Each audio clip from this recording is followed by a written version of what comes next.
अशोक चौहान की गाड़ियों का काफिला जैसे ही कुछ दूर आगे बढ़ा, कुछ दूरी के फासले पर नांदेड़ म्युनिसिपल कॉरपोरेशन के डिप्टी मेयर मसूद अहमद खान और कारपोरेटर सैयद शेर अली की जानिब से अशोक चौहान का जोरदार अंदाज में इस्तकबाल किया गया। उनकी गुलपोशी और शाल पोशी की गई और देगलूर की कामयाबी पर उन्हें मुबारकबाद पेश की गई। अशोक चौहान ने मसूद अहमद खान और सैयद शेर अली, फारूक हुसैन बदवेल, मोहम्मद हबीब मौलाना और दीगर मुस्लिम कारपोरेटरों की जानिब से किए गए इस्तकबाल को कबूल किया और उन्हें भी इस कामयाबी पर मुबारकबाद पेश की। यहाँ मुस्लिम नौजवानों ने खुशी के इजहार में मोटरसाइकिल रैली भी निकाली। कसीर तादाद में मुस्लिम नौजवानों ने देगलूर नाका मेन रोड पर मोटरसाइकिल रैली का एहतमाम किया। इस मौके पर डिप्टी मेयर मसूद अहमद खान और सैयद शेर अली ने अपने तासुरात जाहिर किया और इस कामयाबी पर मसरत का इजहार किया।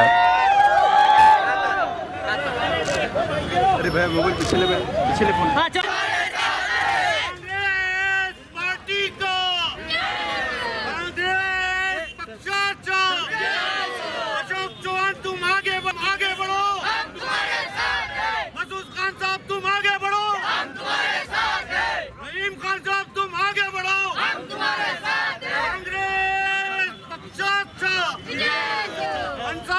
ये हमारे नेता श्रीमान जी अशोक चौहान के आदेश के ऊपर हमारी टीम ने पूरा देगलूर और देगलूर के आसपास गांवों में जाके सब लोगों को समझाए कि सेकुलर पार्टी सिर्फ कांग्रेस पार्टी है और इसको वोट दीजिए। और इस वजह से पूरे मुस्लिम समाज, पूरे सभी जाति के लोगों ने हम कांग्रेस को वोट डाले हुए, इससे हमारी जीत हुई है। हम पूरे सभी कौम का शुक्रिया अदा करते हैं ये जीत के ऊपर।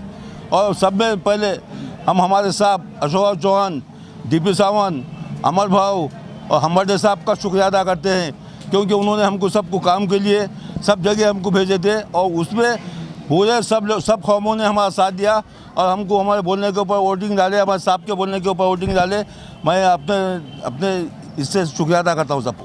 अभी इसमें से अंदाज़ा लगा लो कि हमारी आगे भी जीत हमारी होने वाली है। देखिए, पूरे मुल्क की नज़र नांदेड़ के ऊपर लगी हुई थी, क्योंकि नांदेड़ के अंदर महाविकास आघाड़ी की मतलब ये सीट थी। महाराष्ट्र के अंदर जो पैटर्न अपनाया गया है उस पैटर्न की जीत है। शिवसेना, राष्ट्रवादी कांग्रेस और कांग्रेस, इन तीनों ने मिलकर बीजेपी को शिकस्त दी है। तो इस तरह का पैटर्न पूरे मुल्क के अंदर इंशाअल्लाह आगे जारी रहेगा और बीजेपी कहीं ना कहीं 2022 के अंदर, 24 के अंदर और यूपी के अंदर 2022 में शिकस्त से हमकिनार होगी। और रही बात वंचित आघाड़ी की, तो वंचित आघाड़ी हो या इस तरह की कई पार्टियां हों जो मुसलमानों के नाम पर, दलित समाज के नाम पर वोटों को बांटने का काम कर रही है, तकसीम करने का काम कर रही है, तो उनको अवाम ने अच्छी तरह से सबक देगलूर के इलेक्शन में दिखला दिया है, सिखा दिया है।